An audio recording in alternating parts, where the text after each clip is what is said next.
Painted canvas banners hanging at the façade of the historic and prestigious Carlos Pellegrini School in Buenos Aires city read takeover as a sign of an escalating educational conflict that began last year and seems to have reached a deadlock. Within the framework of a reform decided by a resolution of the Federal Council of Education, the administration of Mayor Mauricio Macri is moving forward with the implementation of curriculum changes that will reduce orientation programs as well as hours of instructional time in key subjects such as history and geography.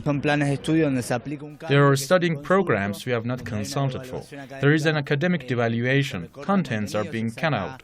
There have to be new plans, but all the education community must have its say about it. Teachers give classes and we students attend classes, so we should have our say.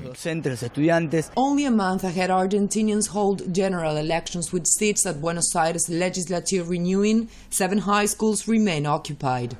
But takeovers might spread. Last year, when education authorities announced a first round of changes reducing technical courses, students took more than 40 schools into their own hands. How are we supposed to choose our political representatives without learning history and geography? 17-year-old Paula de Marti asks, in a country where, paradoxically, a recent law has lowered the voting age to 16.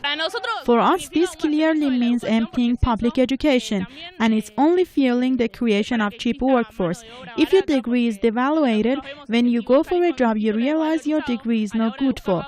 So you will have to pay for private courses so that you can get the knowledge and expertise school did not give you. At a national level, public spending in education accounts for 6.5%, significant rates compared to previous trends. Before 2003, less than 3% of the GDP was earmarked for this area. For 2013, the Buenos Aires city government took the education budget from 27% to 25%, although per capita investment increased by 7%. Deterioration in education comes from too long, from the 90s neoliberal decade. This reform is only continuing with deterioration by impoverishing educational contents and benefiting private education.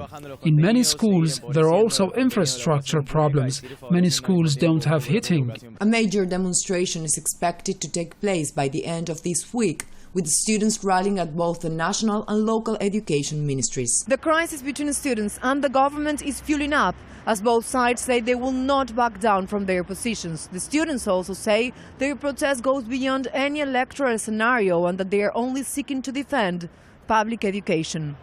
Constanza Heller, Press TV, Buenos Aires.